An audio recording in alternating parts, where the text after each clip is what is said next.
Hello everyone, and welcome to our second show in the third season of the Take a Pew podcast. I'm Ian Wishart, and rather unexpectedly today I am joined by Spike the Bulldog from Tom and Jerry. That's my boy. I'm gonna rip you limb from limb.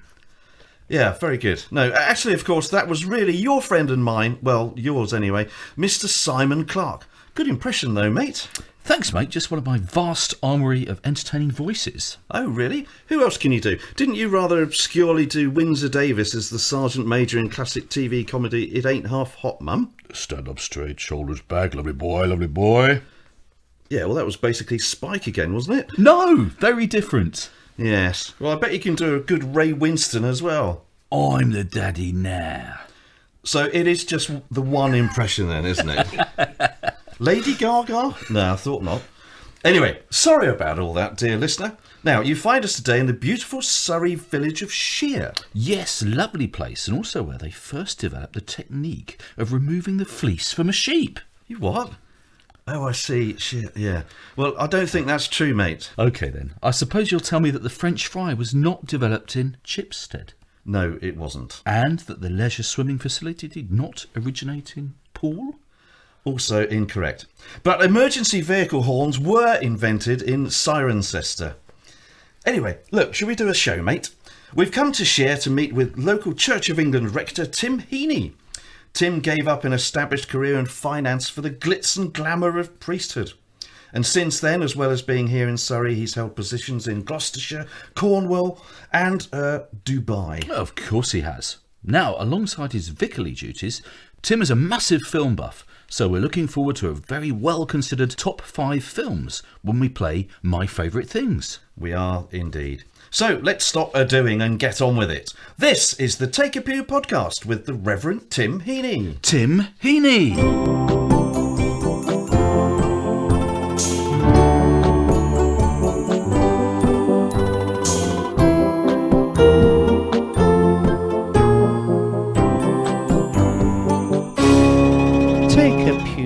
And here we are indeed in the village of Shear in Surrey. A small village, but it does include no fewer than 34 listed buildings.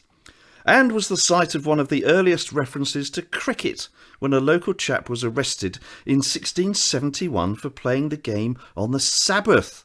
Goodness me. It's also a popular filming location, featuring in Bridget Jones and more substantially in the delightful romantic comedy The Holiday. Gosh, been on Wikipedia then, mate. Yes. So all of that is probably untrue. But what is most certainly true is that we're in the Shear Rectory to meet the local rector, Tim Heaney. Tim, welcome to the show, and please take a pew. Thank you very much. Hello, Tim. It's Hi. Great to meet you. Perhaps you could just introduce yourself to our lovely listeners. Well, as you've already said, I'm Tim Heaney. I'm the rector here. I am 63 years old. I am married with 3 grown-up children and a grandson. I was ordained in 2004, and I'm the rector of the United Benefice of Shear, Albury and Chilworth. Excellent. Very grand title. Sounds good. Sounds more grand than it is, I assure you. Well, I know you're familiar with the general madness of the Take a Pew podcast, and we will, of course, be playing My Favourite Things, asking Is It True and Simon's random question, as well as receiving your spiritual pearl of wisdom. And, of course, sharing our new Season 3 feature, the fabulous Take a Pew dinner party. But let's, as ever, begin at the beginning. Where did life start for you, Tim? I understand it was somewhere that smelt of oxtail soup. Well, I was born in London. I was born in West London. Was there a vague waft of oxtail? I don't remember it. Okay. I don't remember it. Yeah. I was born in Uxbridge, and we lived in London, Ealing mostly, till I was 7. My dad was an engineer, and he was made redundant in the mid-60s. And so we'd always gone on camping holidays to Devon as a family. And so Dad decided that we would relocate to the West Country. And that was where I grew up. I don't remember Exmouth smelling of oxtail soup either. But, so that must have been quite a nice shift from Ealing to Exmouth. That must have been lovely as a yeah, we moved down there in November. And of course, I'd only ever been to Devon in the summer before. And when we arrived, it had snowed and the beach was covered with snow. And it was absolutely etched on my mind. Me and my two siblings, who are twins younger than me, and we went to the beach and there it was, covered with snow. It was just an amazing thing. Magical. For Londoners, yeah. And one of the ways that we always try and get to understand the younger selves of our guests is to ask you this question. What were you like at school? Were you a little bit geeky? Or were you a little bit freaky? Or were you a little bit cheeky? What were you like at school? Yes, Tim, what were you like at school? Very middle of the road. I was quite shy. I was probably above average academically, but not terribly hardworking. I didn't like sport. So yes, very... So you kind of muddled along. I did, yes, absolutely. I was a very avid reader. I read at home and in my spare time all the time. And were there anything else do you remember spending your days doing when you weren't at school? Well, when in early teens, when we moved to secondary school, Exmouth Comprehensive, which was at that time one of the biggest schools in the country, had about 3,000 pupils. Wow. Huge comprehensive school. It's probably a university now, isn't it? I actually went to Brighton Polytechnic later, which is now a university. But anyway. Little group of friends, and this all sounds very Famous Five, but it was idyllic. Woodbury Common was just north of Exmouth. We would go up there at the weekends with our bikes. You know, our mums would make us packed lunches. 3 of us, 4 of us would go up onto Woodbury Common and literally just spend the whole day cycling round, making camps, looking for unused Royal Marine bits and pieces because they used to train up there. Just wonderful kind of memories, and as I say, very Enid Blyton, but was true and was lovely. Sounds fantastic. Yeah. And was church a part of your life at this stage, or was that? Not at all. No, absolutely not. We were not a church-going family. Both my parents, if you'd press them, would say that they weren't believers. In different ways, they'd both actually come out of religious families. My dad's family had been Catholic, but my grandfather had a bust up with the local Catholic church, and they think so. My dad was always quite anti-church, and my mum equally. She and her sister had gone into a care home run by nuns and had not had a happy time. So quite a lot of baggage to overcome there, which yes. I look forward to hearing how that happened in due course. Yes. And as we look over all of the childhood, and you've mentioned a couple of delightful things that you think back on, but we do have our standard feature for you, which is... What's your fondest childhood memory? What's your fondest of all your childhood memories? What's your fondest? Oh. Yes, it may be the snowy beach, it may be riding up on the hills. What is your fondest childhood memory? Well, I would say probably the Woodbury Common adventures. I will tell you a story about the time we got in trouble, big trouble at school. So say we used to go up onto the common, and the Marines used to train up there. So we would quite often find used cartridges when they'd been firing blanks in training. As teenage boys, obviously, we thought this was great, and we would collect all this stuff. And one day we found a live round. An unused live bullet. So this was like our greatest trophy as a little gang, and we would pass it around. It would take turns to be the keeper of the bullet. We would be the one who looked after the bullet. And one day, one of our class got caught with it in their possession at school. And there was a huge furore, as you can imagine. And I mean, we got in huge trouble, but I assume complaints went back to the Marines as well. But magnificent. We find ourselves treading in slightly sensory waters sometimes when we're thinking about these, because we like to think back and ask if there was a smell. You know, if there's any smell that. Actually, there is one, but it's dry cleaning fluid. Takes me right back. Yeah, it's funny you should say that, because just this week I was thinking about this sort of thing, and I remember there were a couple of shops that I thought of, and one was the baker's that was just up the road, and the other absolutely was the dry cleaners. Oh right, okay. How strange is that? Yeah. Any particular taste or any food or anything like that? My mum used to make this thing. She'd put Rice Krispies with chocolate on, which she would line a dish with. Oh, I remember those. And then put Angel Delight in the middle of it. Sounds very grand. I was always a fan of Instant Whip. Yes, rather yeah. than Angel Delight. Oh, okay. Yeah, especially we did. We were a very open family. We'd have Angel Delight and Instant Whip. You know, we were free thinkers. You're very broad-minded. Absolutely. Yeah. Anyway, there we go. Yeah. So that was childhood. Now you mentioned Brighton College of Higher Education, or whatever it was called. Brighton Polytechnic. Polytechnic. Brighton Polytechnic, yes. I knew, really. So you obviously went on there after school. Yeah, I completely screwed up my O-levels and basically stayed on to resit them in the sixth form. We weren't a very well-off family, so my dad basically said, look, if you could find a job where you could do day release and evening classes, then that would be kind of helpful. And in fact, that's what I did. So I left school at 17 and I got a job in the civil service as a tax officer. I did maths A-level and I did an ONC in business studies. And it took me a few years. And then I left the tax office at about 20 and went back into full-time education, and that was when I went to Brighton. Oh, I see. Yeah. And what did you study then? But I did H&D business studies. Oh, okay. Yes, Carried on, which kind of seemed to fit. Which led. I mean, I mentioned at the top of the show that you spent quite a few years in the dizzy world of finance. The dizzy and exciting world of accounting. Yes. I remember when I was at school, the careers officer saying, you know, well, with all, you know, you're good at maths and all of that. You're obviously a very dull child. Clearly, accountancy is the thing for you. And I remember at the time thinking, oh, really? And when I left college, I've always been very interested in the performing arts, or certainly from my teens. Used to go to a lot of live concerts, went to loads and loads of live bands in late 70s, early 80s. But I've also liked the theatre and stuff, so I'll try and get a job in arts administration, you know. But meeting some of the other interviewees, I realised they were all failed actors trying to, you know, get in through the back door. So I gave up in the end and went, oh yes, all right then, I'll be an accountant. So I went down the ACCA CIMA route.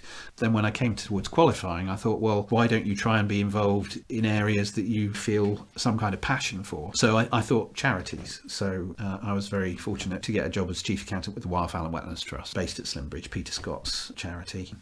So that was the route I went down, first with the Wildfowl and Wetlands Trust, and then later as the finance director of a hospice in Essex, in Southend.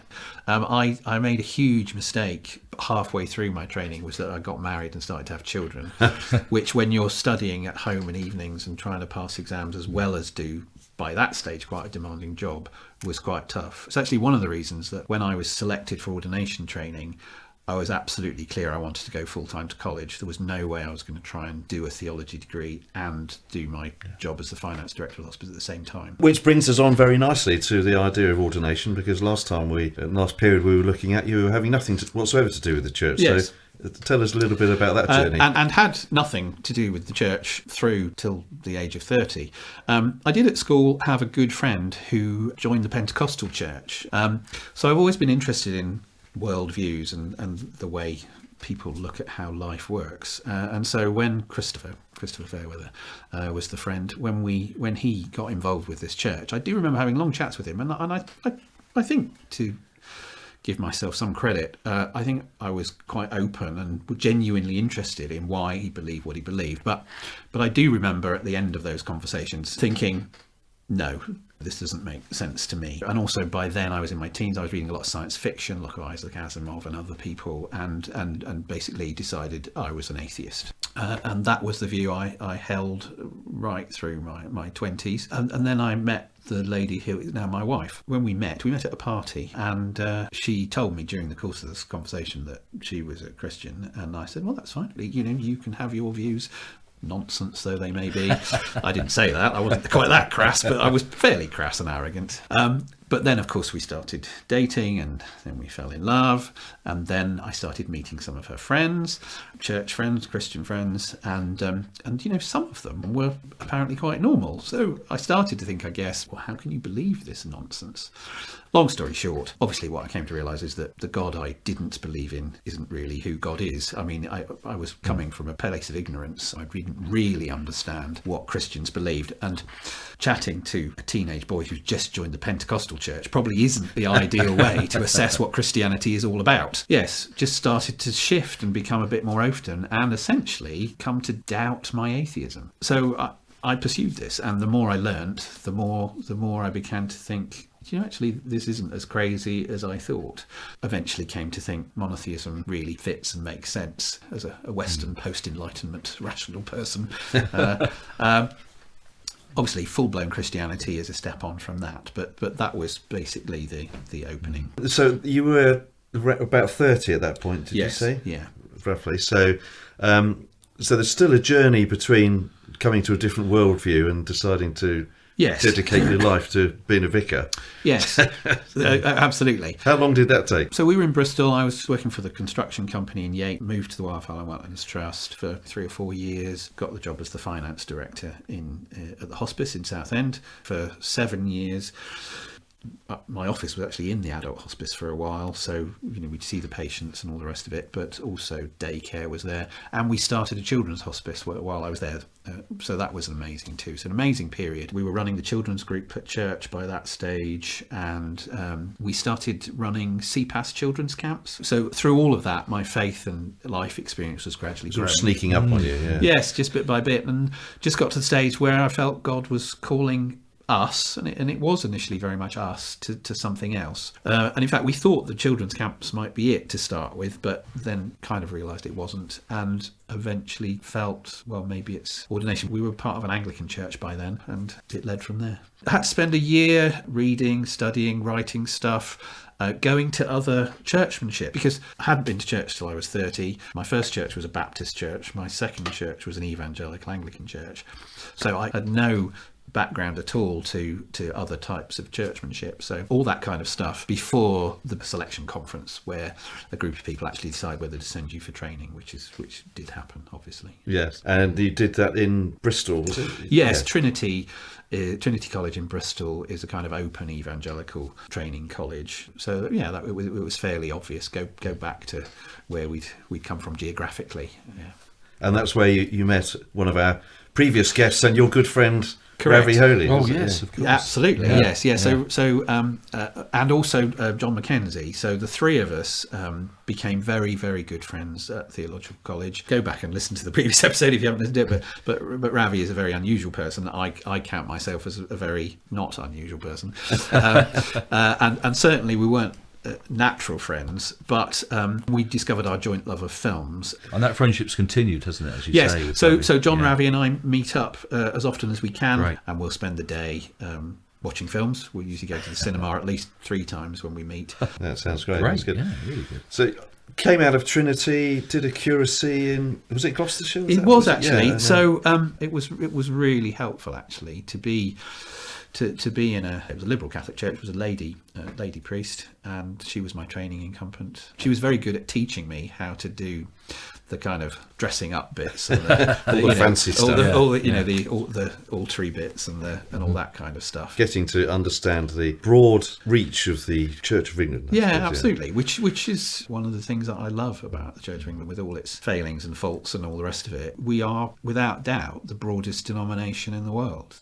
You can have 2 churches under the same bishop, half a mile apart, where one is smells and bells and one is happy clappy and no robes and all the rest of it. Your 2 subsequent roles before coming here were slightly different from each other, I guess. One in Cornwall and one in the United Arab Emirates. Correct. I'd had a friend in Bristol who'd told me the stories of when he used to go down to the Mousel Lights. So Mousel is a little fishing village in Cornwall, and over the years they've grown this tradition of absolutely plastering the village with lights at Christmas. It's wonderful. And there's the tradition of the starry gazy pie and the Mousel cat and all that stuff, if you know. So in my mind, Mousel was a magical place. The enchanted village. So when I saw the advert for this parish of Paul, which included the village of Mousel, I thought, well, let's give this a try, let's see. And we did, and I got it, and it was wonderful. It was just a beautiful, picturesque Cornish parish, very lively church. Lots of churches in West Cornwall are on the more traditional kind of side. Our church in the village of Paul was the one kind of more middle of the road, broad church. As a result, it had a large congregation, because people would come up from Penzance and from roundabout to worship there, because it was unusual. So it had a good sized congregation, beautiful part of the country. Mousel was amazing, singing in the pub with the male voice choir, and I was a chaplain to the lifeboat and all that kind of stuff. It was idyllic. Sounds like the sort of thing you see on various television Oh, programmes. absolutely. Yeah. You would literally walk down the hill from Paul to Mal's and morning vicar. Morning. It was it was. At the celebrations, I feel it's the sort of place you'd get carried around in a chair sort of thing. No, it was absolutely wonderful. I was very blessed. So quite a shift of culture when you moved over to Dubai. Yeah, then. so when we came to think about moving on, we literally thought, what other parish in England is going to be as good as this? Shear was the answer to local people who are listening. But no, we thought, well, let's look for something different. And then saw the job advertised in Dubai. And my eldest daughter, Samantha, was in Dubai. So I'd never been to Dubai, but it was on my radar. And I thought, well, that would be different. Anyway, I applied for it and ended up out in Dubai and was there for 7 years. So how does it work out? Is there a parish of Dubai? Yeah, the Anglican Church is divided up into provinces. The province of Jerusalem is made up of 4 dioceses: Diocese of Jerusalem, Diocese of Iran, the Diocese of Egypt and North Africa, and the Diocese of Cyprus and the Gulf. And so Dubai is part of the Anglican Diocese of Cyprus and the Gulf. And the bishop lives in Cyprus, but it was our bishop. And 2 chaplaincies in the UAE. Abu Dhabi was a chaplaincy in its own right, and then the chaplaincy of Dubai, Sharjah and the Northern Emirates, which was what I was part of, and actually became the senior chaplain of that chaplaincy just before I left. How did it feel to be a Christian, basically, in that sort of environment? Well, you've got to remember that 95% of the population of the UAE are expat, and somewhere around 15 to 20% of which were Christian. There were, although the Emiratis were a minority, there were still a lot of Muslims, lots of Pakistani Muslims, and India was the biggest nationality represented in Dubai, so lots of Hindus, obviously, but equally hundreds and hundreds of thousands of Christians. My first church, Holy Trinity, was about 60% Indian and about 20-25% African, mostly Nigerian. So Sheikh Zayed, the kind of founding father of Dubai, he realised that A, the country needed foreigners to come in to make the country work, and B, they were going to be people of different faiths. So it's built into their constitution that freedom to worship. Now, in practical terms, it doesn't mean you've literally got freedom of worship. You need licences and all kinds of things, and there are actually only 10 licensed church buildings in Dubai. So one of the things the Anglican Church did uniquely was allow other denominations to worship in their churches. At Holy Trinity, there were 110 different congregations met in the church, which the Anglicans looked after. So there'd be Ethiopian Orthodox chanting in one room, there'd be African Pentecostalists shouting in another room, just amazingly diverse and wonderful experiences. Gosh, sounds like an amazing 7 years that you had there. And now you've been back here for 4 years or so. Yeah. You did find the British parish to rival Mousel. Absolutely. The things that I did and saw and experienced in Dubai were absolutely amazing and life-changing. It was also quite very hard at times. So 7 years was enough. Time to come home, and Sheer was it. How are you enjoying life here? Very much so, particularly having been through the pandemic, and also my wife hasn't been well. So pleased that we're back here for all of that. Wonderfully supportive parish at a difficult time, both nationally and personally. So it's been fabulous. The key is not just the fact that it's beautiful and we get lots of tourists coming here, or that it's often used as a film location, although obviously that's nice. It's that it is a genuine community. It's a very, very active community, a community museum, a community-run swimming pool, a community-run cinema, which I'm now on the board of, which is fantastic. Well, community-run cinema sounds rather fun. That sounds great. Yeah, That. absolutely. We're as well as on the committee, I'm on the projectionist rota, and we set up in the village hall, and we've got some decent equipment. Do you allow people to take popcorn in? I'm afraid we do. It's one of your pet we hates, don't. isn't it? I mean, I know. Mad. I agree with you. I sign up to all this. We don't sell popcorn, obviously. That would be blasphemous. But we have drinks and we have ice cream. Oxtail soup? No. Not yet. Doesn't but, bring flashbacks of Ealing. No. Okay. No, that sounds great. And you mentioned the united benefice of here, there, and everywhere. Oh, right. Yes. Yeah. Sounds very complicated. It's basically 3 parishes joined together in a benefice, but I've got very good, very competent house for duty priests in Chilworth and in Albury. But I am legally, I am the rector of those parishes services as well. And when we do benefice things together, sometimes united services together, the whole clergy team meets here on a Monday morning for prayer and a catch-up. Sounds funny. You haven't managed to sneak into any films as the token local vicar yet. Oh, yeah, that would be good, wouldn't it? No, that would be great. Yes, yeah.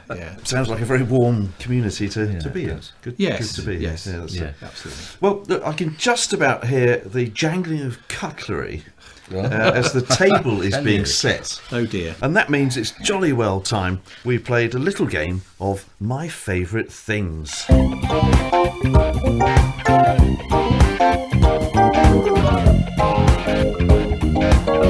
My favourite things. Yes, as you know, Tim, this is a very easy game where we like to get to know what makes our guests tick.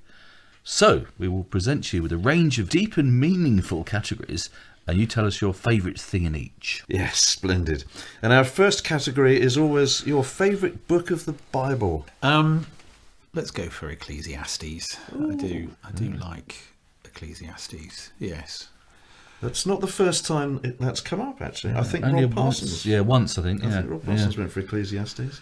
Well, he and I are clearly very much of a mind. That's a time for this and a time for that. That's Ecclesiastes. But vanity, all is vanity. That's a good quote. That you played a game before called Bible Not Bible, where you have quotes such as that because you think, was that Shakespeare? Yeah, or is well, that it's the Bible? 90% Shakespeare or the Bible. Yes. Isn't it? Yes. Right, if you had to go New Testament. I'd be tempted to go for one of the Timothys, but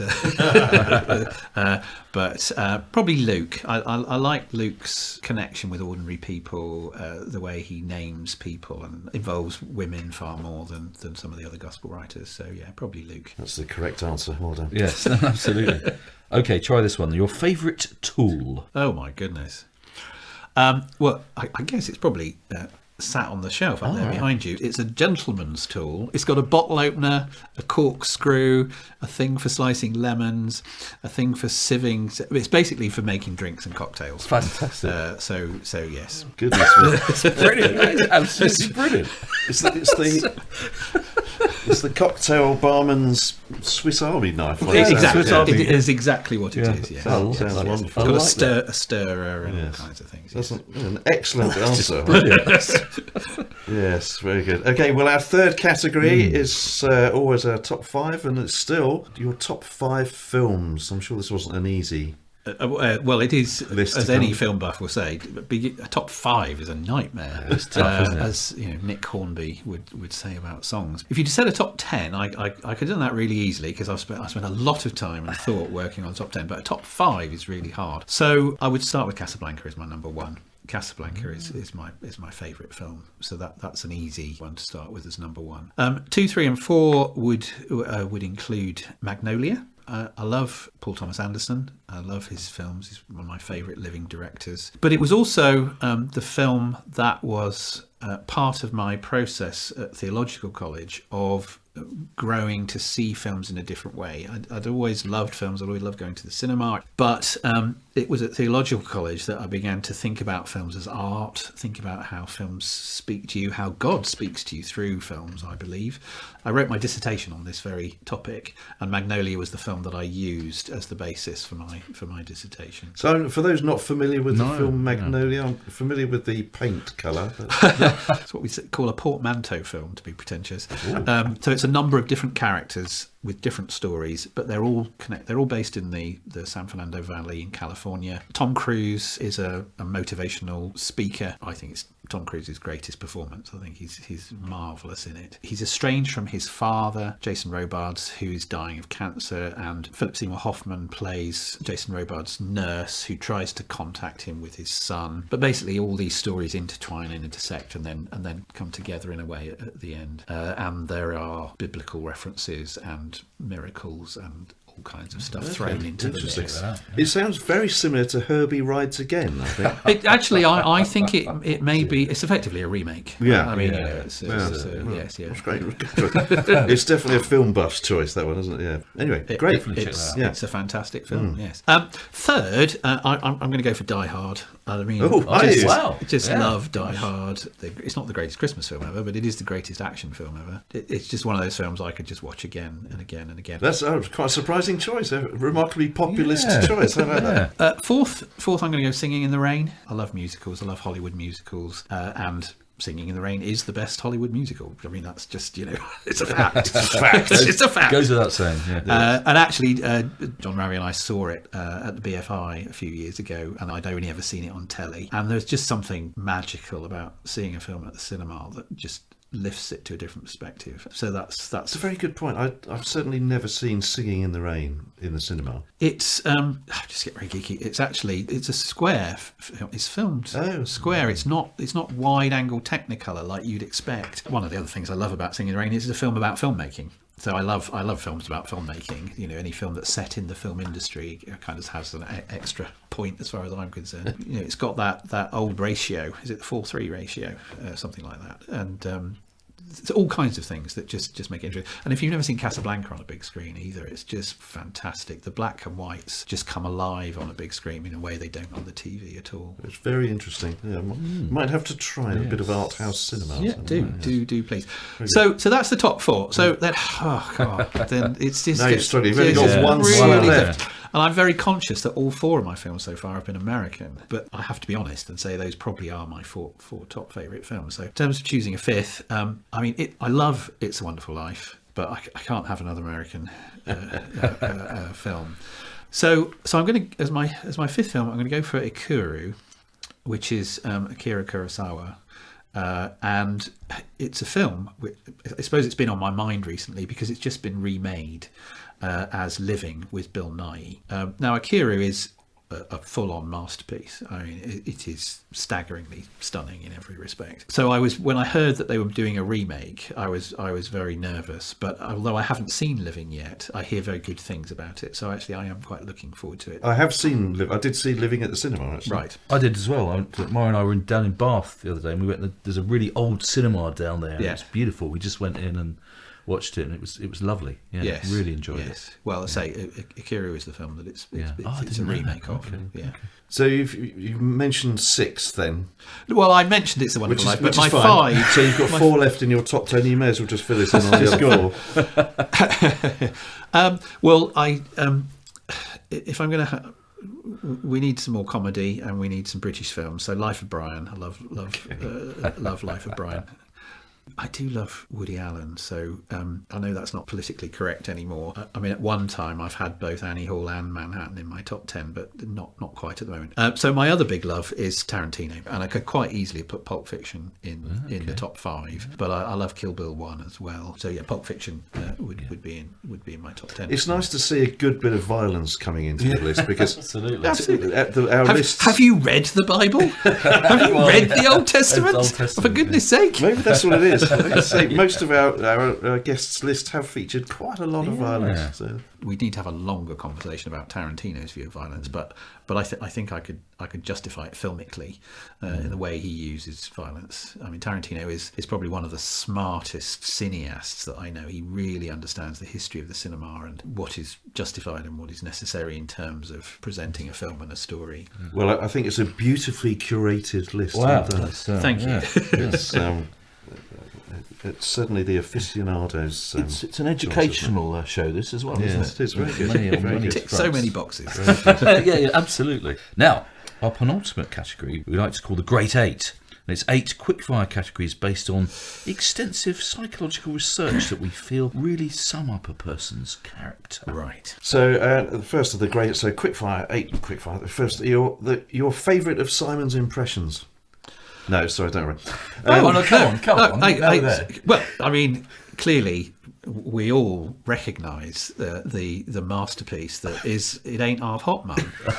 Yes, and Excellent. There we go. That wasn't one of the great 8. I'm pleased to say. No, the first one is your favourite book.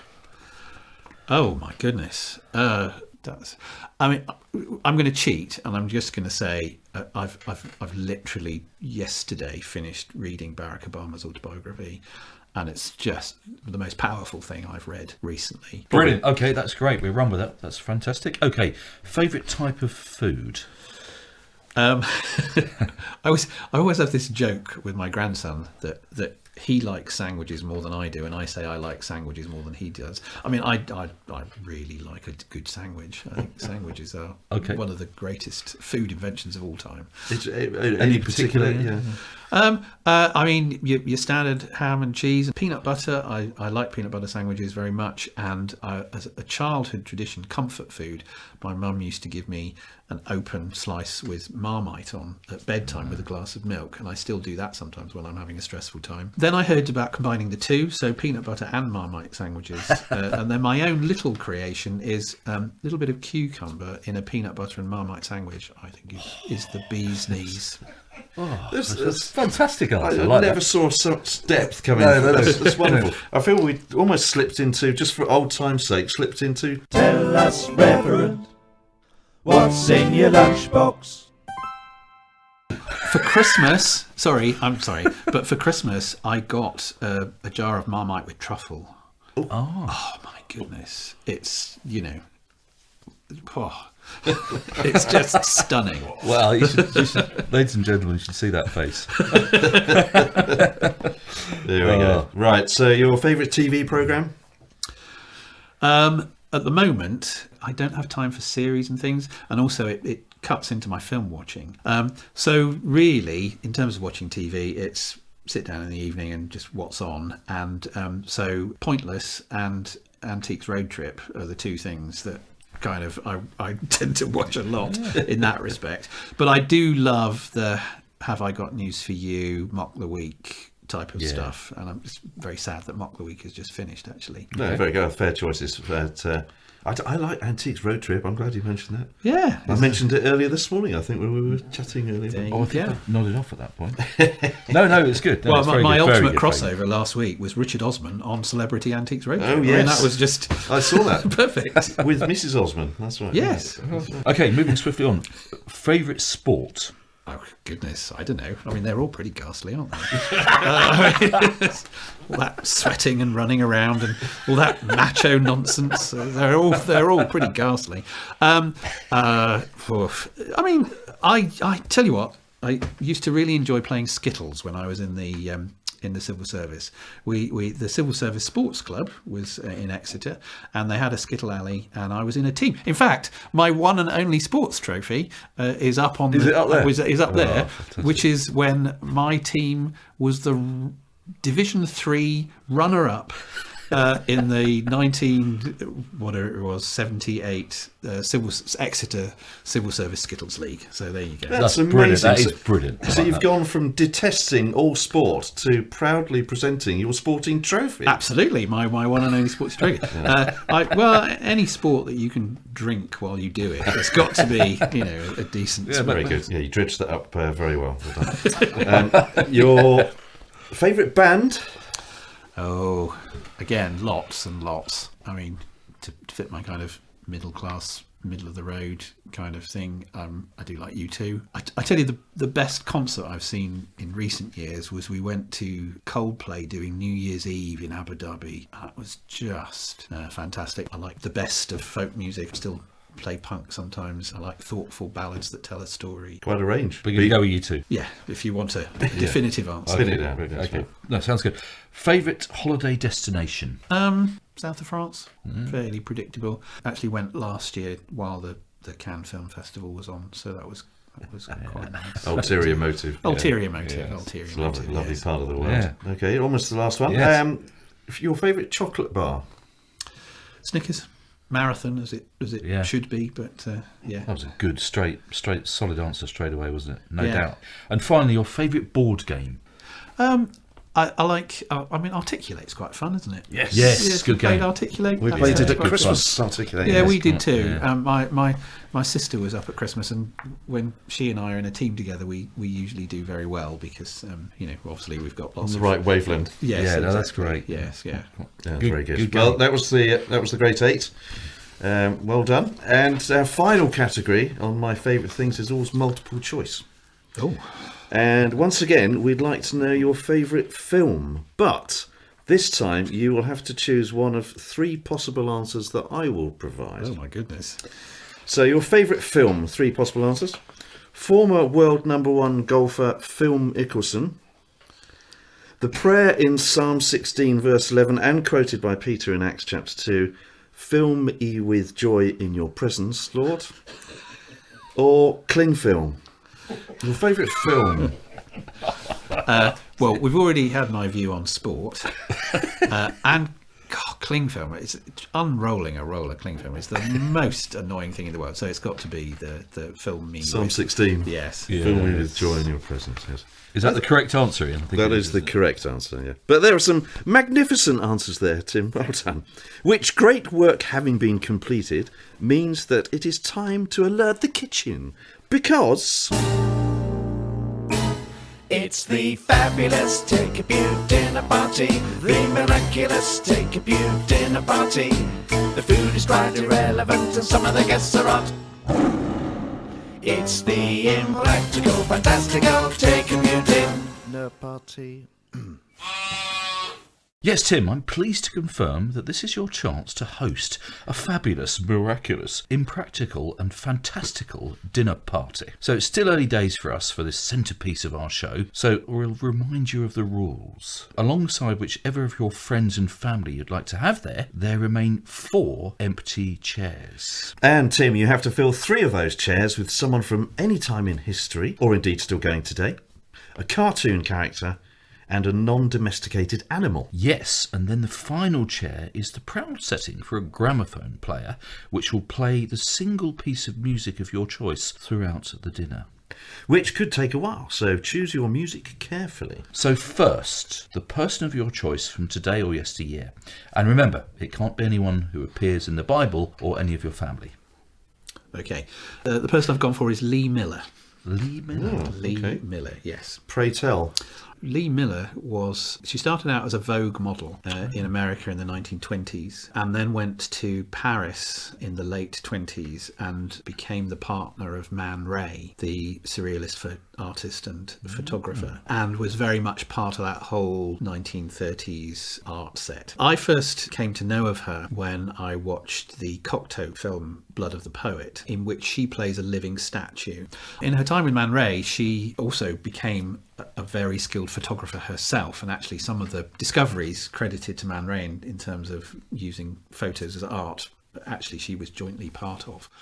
Had to flee France at the end of the 30s for obvious reasons, ended up in Britain partnering up with a British surrealist artist, and also got a job with British Vogue, not as a model by this stage but as a photographer, initially doing art photography, but then she got accredited as a war correspondent, and she was one of the first women to go into Europe after D-Day photographing the American troops, came under fire at times, was the first woman to go into a concentration camp and photograph there. There's a famous photo of her sat in Hitler's bath. I just think she's the most fascinating woman, and the more I've learnt about her life, the more I've thought I wish I'd got to meet her and to know her. Yeah. She was apparently always the life and soul of the party, but also with some amazing stories to tell about a very, very varied life. Gosh, what an interesting choice. Yeah, that's brilliant. So go from the sublime to the ridiculous. Yeah. A cartoon character. Okay, I initially thought about the Robin Williams genie from Aladdin. Have you had that brilliant. yet? Yeah. No. But I did think, actually, it might basically ruin the dinner party.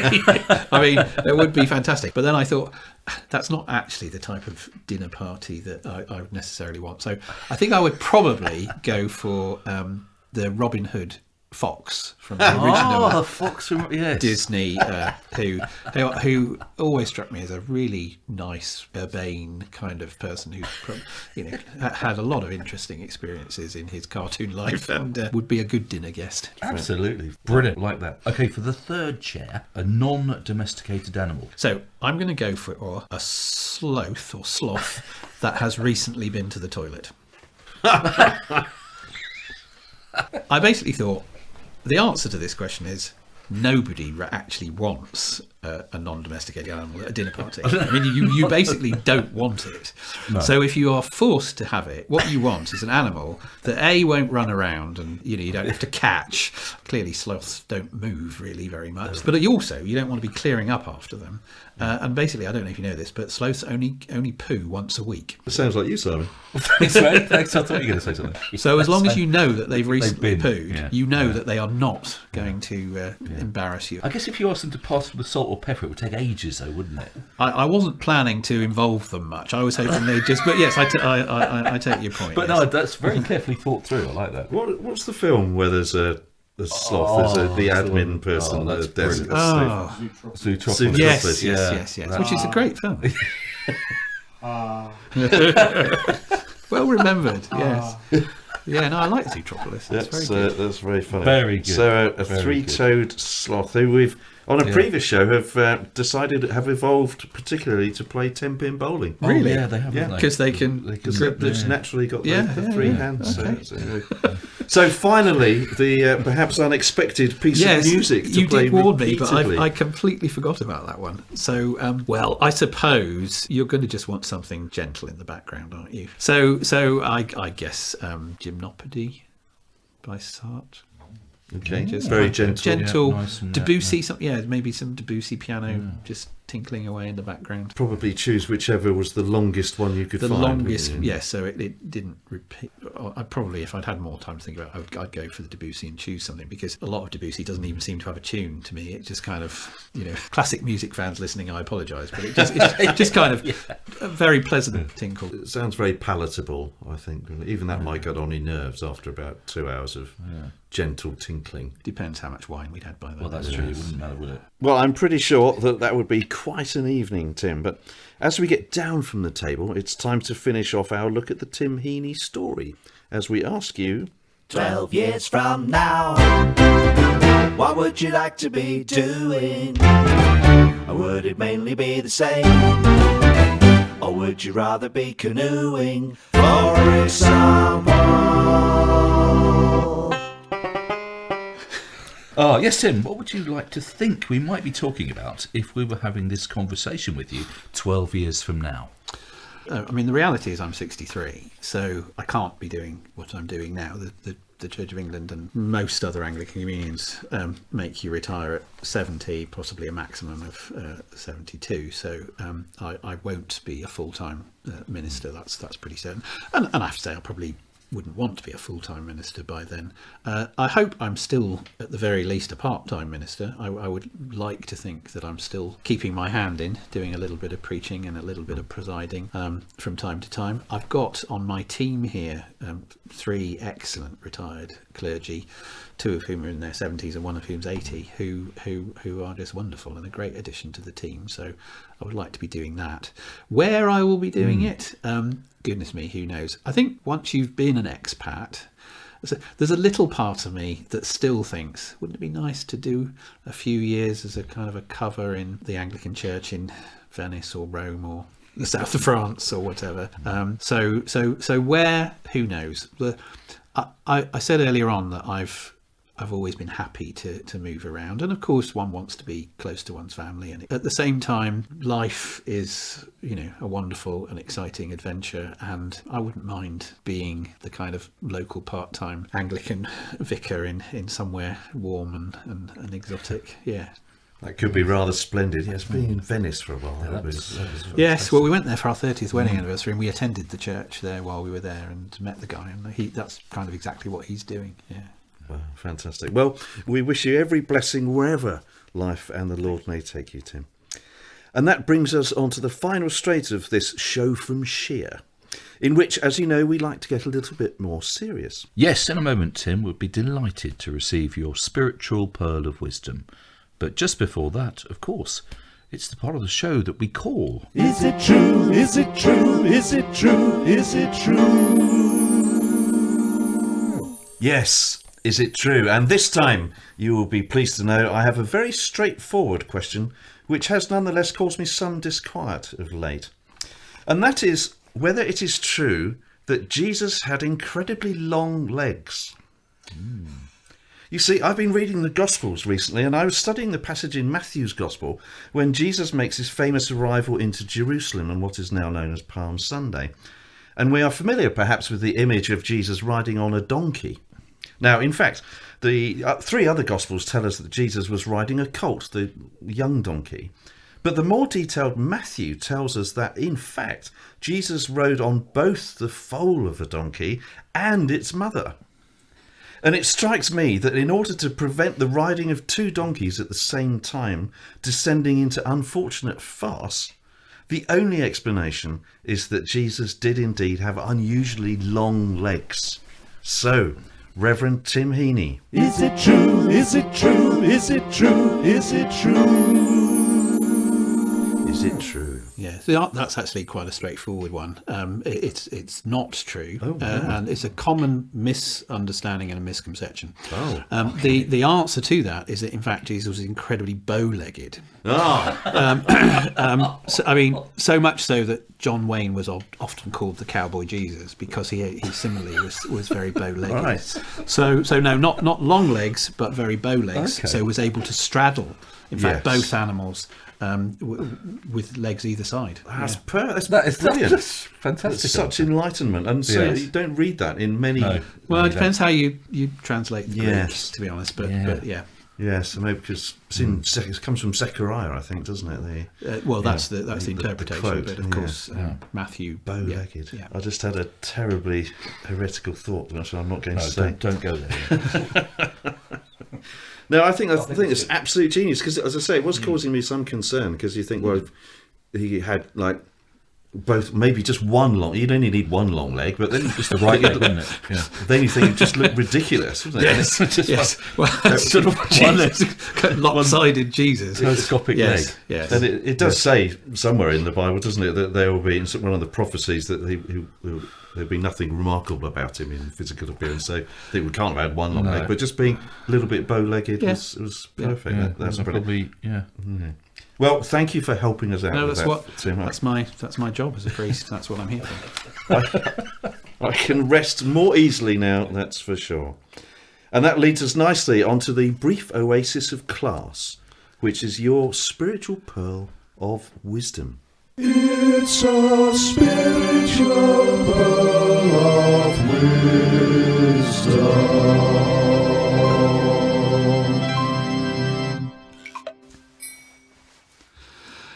I'm not sure how spiritual this is, but it's been a key part of my spiritual journey. I've already explained how I came to faith and was an atheist, etc. And so my pearl of wisdom, such as it is that Christianity makes sense. It was my recognition 30-something years ago that you didn't have to park your brain at the door when you became a Christian that made me come through the door in the first place. And it's been my journey since then that has, year by year, as I've deepened my faith and my understanding of Christianity, that it's been my absolute joy to each time as I kind of grow and learn a bit more to go, oh yeah, that makes sense, that fits, that works, including my time in Dubai and my interaction with other faiths. I could say a lot more, but I genuinely think where I've got to and where I'm getting to is that this is a wonderful mystical truth, and of course there are lots of things we don't understand, etc. But in terms of the world that we see, in terms of the empirical evidence, while there is no proof that Christianity is true, there is a huge amount of evidence, and the longer I go on and the more I learn and understand, the more it fits. It just makes sense. It works. Clearly I'm talking about a non-literal biblical interpretation, I'm talking about various other things, but I do honestly believe you don't have to be a kind of ephemeral super liberal who believes that God is a concept that lives in our hearts. I believe the historical truth of the Gospels and the traditional Orthodox understanding of who God is within Christianity, but I think it just fits. It works. It's rational. It's sensible. It's a spiritual pearl of wisdom.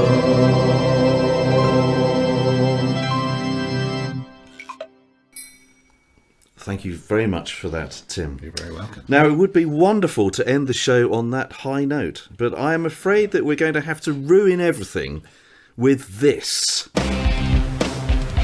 Simon's random question. Simon, what's your random question for Tim? Well, Tim, firstly, I'm pleased to confirm that there are no donkeys involved in my question. And actually, I have a very easy one for you today. So we famously declare that the food is quite irrelevant in our Take a Pew dinner party. But to make up for that, I'd like to pose a food-related question. And that is this. If you were required to put a decent amount of one foodstuff, not a seasoning or a spice, on everything you eat, what would you like it to be?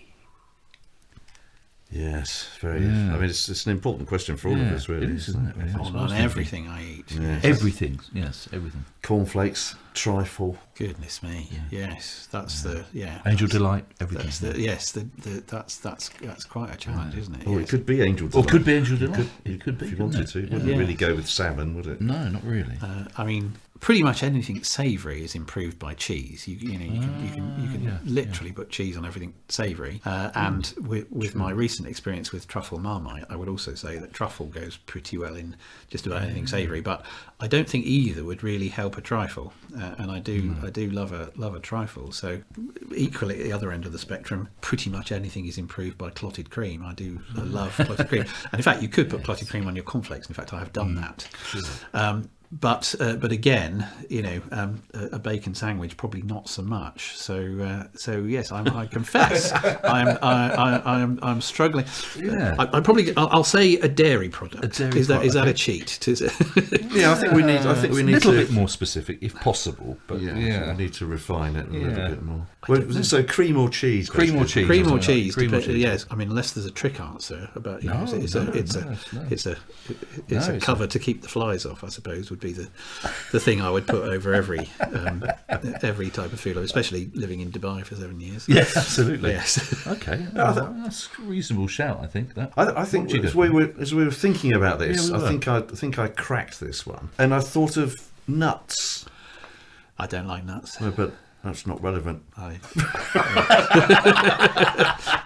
don't like nuts. Yeah, so it wouldn't be good for you. But for me, I don't dislike nuts. What was that? But there's nuts is one thing I could imagine that you could put nuts on pretty much everything. Well, chopped nuts. Yeah, it would be. You could get away with it, couldn't you? I'd probably rather have cheese on my trifle than nuts, and cream on my bacon. Yes. Actually, I'm going to go back and say, actually, you could probably get away with chocolate on pretty much everything. I don't know. Yeah. You get away with it. I'm not saying it'd make it better, but it would. I've certainly had chocolate with meat, with roast meat and stuff like that. And yeah.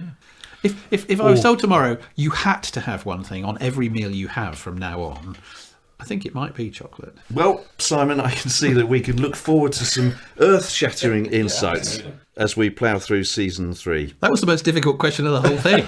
There was, never mind, what animal would you have at a dinner party, or your spiritual pearl of insight. That was a nightmare.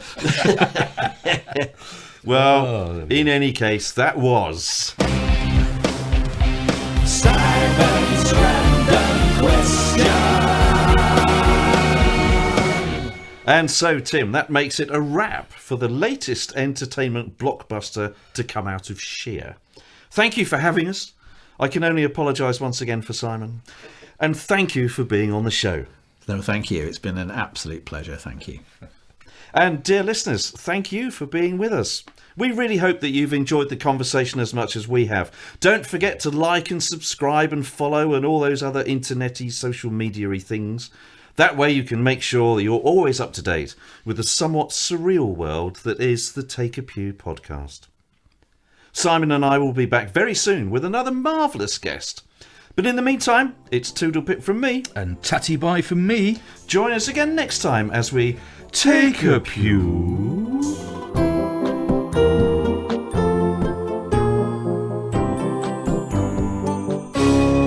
Take a pew.